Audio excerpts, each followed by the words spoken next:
एक बार फिर से स्वागत है आप सभी का आपके अपने YouTube चैनल जी के जी एस के भंडारा पर। प्यारे साथियों, आज की इस वीडियो में यूपी पुलिस भर्ती परीक्षा 17 और 18 फरवरी 2024 को पूछे जाने वाले जी के जी एस के अति महत्वपूर्ण 38 प्रश्नों का प्रैक्टिस सेट लेकर के आया हूं। अगर आप परीक्षा में सफलता हासिल करना चाहते तो इन 38 प्रश्नों को शुरू से लेकर के एंड तक करिएगा और प्रैक्टिस सेट को पूरा करने के बाद आपको ईमानदारी के साथ अपना स्कोर शेयर करना है और बताना है कि आपने हमारे इस प्रैक्टिस सेट में से कितने प्रश्न जो सही किए और ये प्रैक्टिस सेट आपको कैसा लगा है।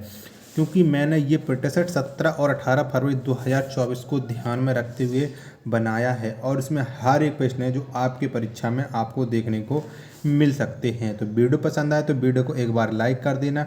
चैनल को आप लोगों ने अभी तक सब्सक्राइब नहीं किया होगा तो चैनल को आप लोग जरूर सब्सक्राइब कर लीजिएगा। तो फिर चलिए शुरू करते हैं आज का अपना ये जी के जी एस के महत्वपूर्ण 38 प्रश्नों का ये प्रैक्टिस सेट। तो पहला प्रश्न है आपके सामने कि इंटरनेशनल हैप्पीनेस डे किस तिथि को मनाया जाता है। तो कब मनाते हैं हम इंटरनेशनल हैप्पीनेस डे, ये आपको बताना है। प्रश्न संख्या 1 का राइट आंसर क्या हो जाएगा। तो ये हम मनाते हैं प्रति वर्ष 20 मार्च को। कब? 20 मार्च को हम इंटरनेशनल हैप्पीनेस डे मनाते हैं। तो 1 का जो राइट आंसर होगा वो ऑप्शन संख्या सी इस का राइट आंसर हो जाएगा। चलिएगा, प्रश्न संख्या 2 है आपके सामने कि बगलिहार बांध परियोजना किस नदी पर है। तो कौन सी नदी पर है बगलिहार बांध परियोजना। प्रश्न संख्या 2 का राइट आंसर आप लोग बताइएगा। तो ये है चेनाब नदी पर। किस पर? चेनाब नदी पर है बगलिहार बांध परियोजना। 2 का राइट आंसर ऑप्शन संख्या सी इस का राइट आंसर हो जाएगा। प्रश्न संख्या 3 है आपके सामने कि नेपाल का संविधान कब लागू किया गया है। तो कब लागू हुआ था नेपाल का संविधान, ये आपको बताना है। तो फटाफट से बताओ, चारों ऑप्शन हैं आपकी स्क्रीन पर शो हो रहे हैं। तो जो नेपाल का संविधान है ये 20 सितंबर 2015 को लागू हुआ था। तो 3 का जो राइट आंसर होगा वो ऑप्शन संख्या बी इस का राइट आंसर हो जाएगा। चलिए, प्रश्न संख्या 4 है आपके सामने कि नेपाल की सबसे लंबी नदी कौन है। तो कौन सी है नेपाल की सबसे लंबी नदी। चारों ऑप्शन है जो आपकी स्क्रीन पर शो हो रहे हैं। तो फटाफट से प्रश्न संख्या 4 का राइट आंसर बताइएगा। तो कर्णाली, क्या कर्णाली ये नेपाल की सबसे लंबी नदी है। तो 4 का राइट आंसर ऑप्शन संख्या सी इस का राइट आंसर हो जाएगा। चलिएगा, प्रश्न संख्या 5 है आपके सामने कि सूर्य किरण युद्ध अभ्यास किन 2 देशों के बीच होता है। तो कौन कौन से 2 देशों के मध्य होता है सूर्य किरण युद्ध अभ्यास। फटाफट से इस प्रश्न का राइट आंसर आप लोग बताइएगा। तो जो सूर्य किरण युद्ध अभ्यास है ये भारत और नेपाल के मध्य होता है। तो 5 का राइट आंसर ऑप्शन संख्या सी इस प्रश्न का राइट आंसर हो जाएगा। नेक्स्ट प्रश्न है प्रश्न संख्या 6 है आपके सामने कि प्रधानमंत्री उज्ज्वला योजना की शुरुआत कब हुई। तो कब हुई थी ये आपको बताना है। तो प्रधानमंत्री उज्ज्वला योजना की जो शुरुआत हुई थी वो 1 मई 2016 से हुई है। कहाँ से? 1 मई 2016 से और बलिया उत्तर प्रदेश से हुई है। ये भी आपको याद रखना है। तो 6 का राइट आंसर ऑप्शन संख्या बी इस का राइट आंसर हो जाएगा।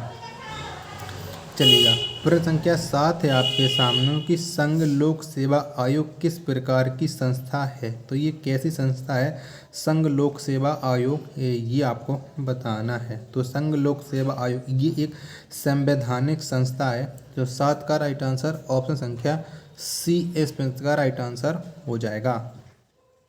चलिएगा, प्रश्न संख्या अब आपकी स्क्रीन पर शो होने लगा है 8 कि भारत के कितने राज्यों में विधान परिषद है। तो कितने राज्यों में बताओ। चारों जो ऑप्शन है वो आपकी स्क्रीन पर शो हो रहे हैं। तो भारत में जो विधान परिषद है वो 6 राज्यों में, कितने में? 6 में है।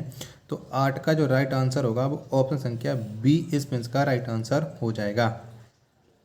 चलिएगा, प्रश्न संख्या 9 है आपके सामने कि पंचायत स्तर पर राज्य सरकार का प्रतिनिधित्व कौन करता है।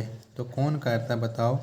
तो आप लोग जानते हैं कि पंचायत स्तर पर जो राज्यसभा का प्रतिनिधित्व करता है वो करता है ग्राम सेवक। कौन? ग्राम सेवक। तो 9 का राइट आंसर हो जाएगा ऑप्शन संख्या डी इस का राइट आंसर हो जाएगा। चलिएगा, प्रश्न संख्या 10 है आपके सामने कि भारत में प्रथम लोकपाल की नियुक्ति कब की गई। तो कब हुई थी बताओ, भारत में प्रथम लोकपाल की नियुक्ति। प्रश्न संख्या 10 का राइट आंसर क्या हो जाएगा।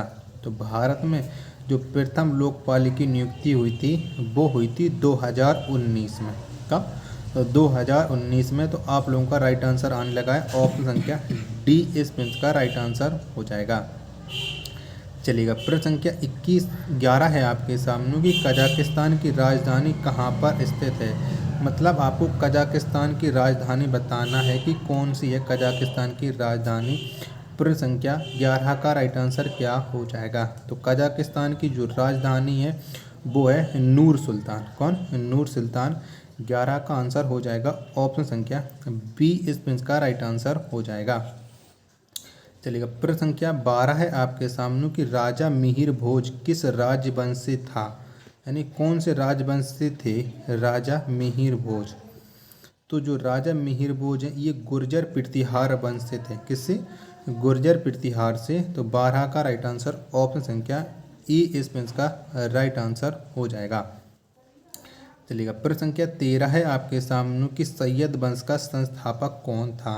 तो कौन था सैयद वंश का संस्थापक। तो आप लोग जानते कि सैयद वंश का जो संस्थापक था वो खिज्र खां था। कौन? खिज्र खां। तो 13 का जो राइट आंसर होगा वो ऑप्शन संख्या डी इस प्रश्न का राइट आंसर हो जाएगा। साथियों, वीडियो पसंद आए तो वीडियो को आप एक बार लाइक जरूर कर देना है। चलिएगा, प्रश्न संख्या अब आपके सामने है 14 कि मारफती किस देश की पारंपरिक लोकगीत है। तो कौन से देश का ये पारंपरिक लोकगीत है मारफती। तो ये है बांग्लादेश का। कहाँ का? बांग्लादेश का। तो 14 का जो राइट आंसर होगा वो ऑप्शन संख्या डी इस प्रश्न का राइट आंसर हो जाएगा। चलिएगा, प्रश्न संख्या अब आपके सामने 15 है कि भूटान का राष्ट्रीय पक्षी कौन है। तो बताओ भूटान देश का राष्ट्रीय पक्षी कौन सा हो जाएगा। तो काला कौवा। कौन सा? काला कौवा ये भूटान का राष्ट्रीय पक्षी है। तो 15 का जो राइट आंसर होगा वो ऑप्शन संख्या बी इस प्रश्न का राइट आंसर हो जाएगा। चलिएगा, नेक्स्ट प्रश्न है आपके सामने कि काजी नजरुल इस्लाम राष्ट्र कवि हैं।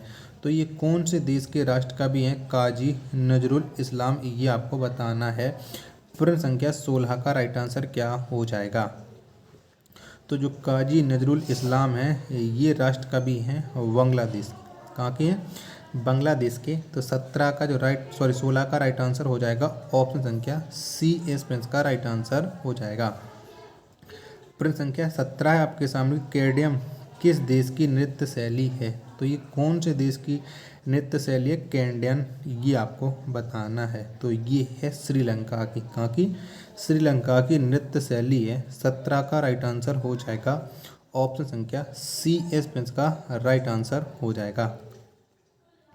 चलिएगा, अगला प्रश्न है प्रश्न संख्या 18 है आपके सामने कि सिपाही विद्रोह की शुरुआत कहाँ से हुई। तो कहाँ से हुई थी सिपाही विद्रोह की शुरुआत, ये आपको बताना है। प्रश्न संख्या 18 का राइट आंसर क्या हो जाएगा। तो इसकी जो शुरुआत हुई थी वो मेरठ से हुई थी और मेरठ पड़ता है उत्तर प्रदेश का एक जनपद है। तो 18 का राइट आंसर हो जाएगा ऑप्शन संख्या बी इस प्रश्न का राइट आंसर हो जाएगा। चलिएगा, प्रश्न संख्या 19 है आपके सामने कि ग्राम पंचायत के प्रतिनिधियों का कार्यकाल कितने वर्षों का होता है। तो कितने वर्षों का होता है बताओ फटाफट से। प्रश्न संख्या 19 का राइट आंसर क्या हो जाएगा। तो ग्राम पंचायत के जो प्रतिनिधि होते हैं उनका जो कार्यकाल होता है वो 5 वर्षों का होता है। कितने का? 5 वर्षों का। तो 19 का जो राइट आंसर होगा वो ऑप्शन संख्या सी इस प्रश्न का राइट आंसर हो जाएगा। चलिएगा, प्रश्न संख्या 20 है आपके सामने कि तनाख किस धर्म का पवित्र ग्रंथ है। तो ये कौन से धर्म का पवित्र ग्रंथ है तनाख, ये आप लोगों को बताना है। तो जो तनाख है ये जो पवित्र ग्रंथ है वो है यहूदियों का। किसका है? यहूदियों का है। तो 20 का राइट आंसर हो जाएगा ऑप्शन संख्या डी इस प्रश्न का राइट आंसर हो जाएगा। चलिएगा, प्रश्न संख्या 21 है अब आपके सामने कि प्रथम श्रेणी के क्रिकेट में लगातार 6 छक्के लगाने वाले प्रथम भारतीय खिलाड़ी कौन हैं। तो बताओ कौन है प्रथम भारतीय खिलाड़ी ये आपको बताना है प्रथम श्रेणी क्रिकेट में लगातार 6 छक्के लगाने वाले। तो ये आप लोग जानते हैं कि वो खिलाड़ी हैं युवराज सिंह। कौन है? युवराज सिंह। तो 21 का जो राइट आंसर होगा वो ऑप्शन संख्या ए इसमें इसका राइट आंसर हो जाएगा। साथियों वीडियो पसंद आए तो वीडियो को एक बार लाइक जरूर कर देना है। चलिएगा, प्रश्न संख्या 22 है आपके सामने कि म्यांमार कब स्वतंत्र संप्रभु गणराज्य बना। तो कब बना है म्यांमार? ये थोड़ा टाइपिंग मिस्टेक है, आप लोग समझ सकते हैं। तो म्यांमार ये संप्रभु गणतंत्र बना था, ये बना था 1948 में। कब? 1948 में। 22 का राइट आंसर हो जाएगा ऑप्शन संख्या डी इसमें इसका राइट आंसर हो जाएगा। चलिएगा, प्रश्न संख्या 23 है अब आपके सामने कि अफीम युद्ध किन दो देशों के बीच लड़ा गया। तो कौन से दो देशों के बीच अफीम युद्ध हुआ था ये आपको बताना है। तो जो अफीम युद्ध है ये हुआ था चीन और इंग्लैंड के बीच। किसकी? चीन और इंग्लैंड। यानी 23 का राइट आंसर हो जाएगा ऑप्शन संख्या डी इसमें इसका राइट आंसर हो जाएगा। चलिएगा, नेक्स्ट प्रश्न है प्रश्न संख्या अब आपके सामने है 24 कि कन्नौज का युद्ध कब हुआ था। तो कब हुआ था कन्नौज का युद्ध ये आप लोगों को बताना है। तो जो कन्नौज का युद्ध हुआ था वो 1540 में हुआ था। कब? 1540 में। तो 24 का राइट आंसर ऑप्शन संख्या बी इसमें का राइट आंसर हो जाएगा। चलिए, प्रश्न संख्या 25 है आपके सामने कि विल्सन रोग किसकी अधिकता के कारण होता है। तो किसकी अधिकता का कारण होता है विल्सन रोग ये आप लोगों को बताना है। तो जो विल्सन रोग है ये होता है कॉपर की अधिकता के कारण। किसके? कॉपर की अधिकता के कारण। तो 25 का जो राइट आंसर होगा वो ऑप्शन संख्या सी इसमें का राइट आंसर हो जाएगा। चलिएगा, प्रश्न संख्या अब आपके सामने प्रश्न संख्या है 26 कि ब्रिटिश राज एवं अफगान आदिवासियों के बीच कौन सा युद्ध लड़ा या कौन सी युद्ध लड़ी गई या कौन सा युद्ध लड़ा गया। ठीक है, थोड़ी टाइपिंग मिस्टेक है, आप लोग पूरे सेंटेंस को समझ सकते हैं। तो ब्रिटिश राज और अफगान आदिवासियों के जो बीच लड़ा गया था वो युद्ध लड़ा गया था सारीगढ़ी का युद्ध। किसका? सारीगढ़ी का। तो 26 का आंसर ऑप्शन संख्या ए इसमें का राइट आंसर हो जाएगा। चलिएगा, प्रश्न संख्या 27 है आपके सामने कि भारत में आंतरिक अशांति के समय भारत के प्रधानमंत्री कौन थे। तो कौन थे उस समय भारत के प्रधानमंत्री ये आप लोगों को बताना है। तो उस समय जो भारत के प्रधानमंत्री थे वो थे इंदिरा गांधी। कौन? इंदिरा गांधी थी। तो 27 का जो राइट आंसर हो जाएगा वो हो जाएगा ऑप्शन संख्या बी इसमें का राइट आंसर हो जाएगा। चलिएगा, प्रश्न संख्या 28 है आपके सामने कि नेपाल का राष्ट्रीय पशु क्या है। तो क्या है नेपाल का राष्ट्रीय पशु ये आपको बताना है। तो नेपाल का जो राष्ट्रीय पशु है वो है गाय। क्या? गाय है। 28 का आंसर ऑप्शन संख्या बी इसमें का राइट आंसर हो जाएगा। चलिएगा, प्रश्न संख्या 29 है आपके सामने कि नेपाल कितने प्रांतों में विभाजित है। यानी कितने प्रांतों में विभाजित है नेपाल ये आपको बताना है। प्रश्न संख्या 29 का राइट आंसर क्या हो जाएगा। तो जो नेपाल है वो 7 प्रांतों में विभाजित है। 29 का आंसर ऑप्शन संख्या सी इसमें का राइट आंसर हो जाएगा। प्रश्न संख्या 30 है आपके सामने फ्रेंडशिप हाईवे किन दो देशों के बीच है। तो कौन से दो देशों के मध्य फ्रेंडशिप हाईवे ये आपको बताना है। प्रश्न संख्या 30 का राइट आंसर क्या हो जाएगा। तो जो फ्रेंडशिप हाईवे है ये चीन और नेपाल के बीच। किसके? चीन और नेपाल के बीच है। तो 30 का जो राइट आंसर होगा वो ऑप्शन संख्या बी इसमें का राइट आंसर हो जाएगा।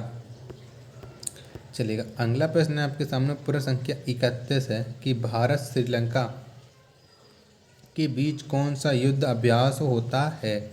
तो कौन सा युद्ध अभ्यास होता है बताओ भारत और श्रीलंका के बीच। फटाफट से इसमें का राइट आंसर बताओ।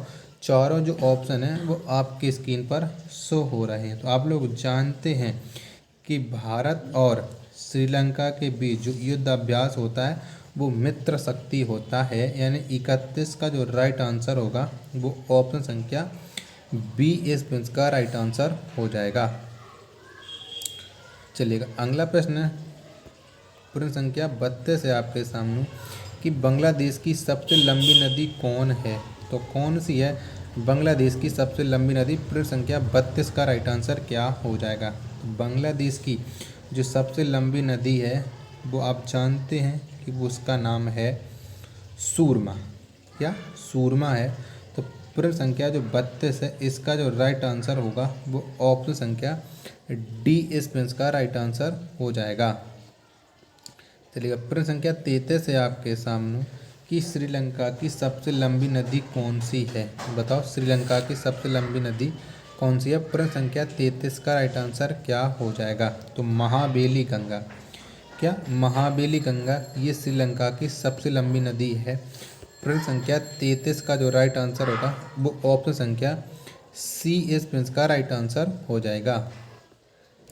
प्रश्न संख्या 34 है आपके सामने कि सम्राट अशोक का वित्त मंत्री कौन था। तो कौन थे सम्राट अशोक के वित्त मंत्री, ये आपको बताना है। चारों ऑप्शन आपकी स्क्रीन पर शो हो रहे हैं। तो सम्राट अशोक के जो वित्त मंत्री थे वो थे टोडरमल। कौन? टोडरमल। तो 34 का राइट आंसर हो जाएगा ऑप्शन संख्या सी इस प्रश्न का राइट आंसर हो जाएगा। प्रश्न संख्या 35 है आपके सामने की पुस्तक गुलामगिरी के रचनाकार कौन हैं। तो बताओ किसने लिखी ये पुस्तक गुलामगिरी। तो आप जानते हैं कि इस पुस्तक के जो रचनाकार हैं वो हैं ज्योतिबा फुले। कौन? ज्योतिबा फुले। तो 35 का जो राइट आंसर होगा वो ऑप्शन संख्या सी इस प्रश्न का राइट आंसर हो जाएगा। चलिएगा प्रश्न संख्या 36 है आपके सामने कि प्रथम सर्च इंजन आर्चिक के संस्थापक कौन हैं। बताओ इसके संस्थापक कौन हो जाएंगे। तो इसके जो संस्थापक हैं वो हैं एलन इमटेज। क्या? एलन इमटेज, यानी 36 का आंसर ऑप्शन संख्या ई इस प्रश्न का राइट आंसर हो जाएगा। चलिएगा प्रश्न संख्या 37 है आपके सामने कि 1971 के भारत पाकिस्तान युद्ध के समय रक्षा मंत्री कौन थे। तो बताओ वो समय रक्षा मंत्री कौन थे जब भारत और पाकिस्तान का युद्ध हुआ था 1971 में। तो उस समय जो रक्षा मंत्री थे वो जगजीवन राम थे। तो 37 का राइट आंसर हो जाएगा ऑप्शन संख्या बी इस प्रश्न का राइट आंसर हो जाएगा। चलिएगा प्रश्न संख्या 38 और लास्ट प्रश्न है साथियों आज के इस वीडियो का कि लॉर्ड मेयो की हत्या किस स्थान पर की गई। तो कहाँ पर हुई थी लॉर्ड मेयो की हत्या। तो आप जानते हैं कि जो लॉर्ड मेयो इसकी जो हत्या हुई थी वो पोर्ट ब्लेयर में हुई थी। 38 का आंसर ऑप्शन संख्या ए इस प्रश्न का राइट आंसर हो जाएगा। तो साथियों अगर आपको ये प्रैक्टिस सेट पसंद आया हो तो आप वीडियो को लाइक कर देना। चैनल को आप लोगों ने अभी तक सब्सक्राइब नहीं किया होगा तो चैनल को आप लोग जरूर सब्सक्राइब कर लेना और इस प्रैक्टिस सेट को आप अपने सभी दोस्तों के पास में ज़रूर शेयर कर देना है।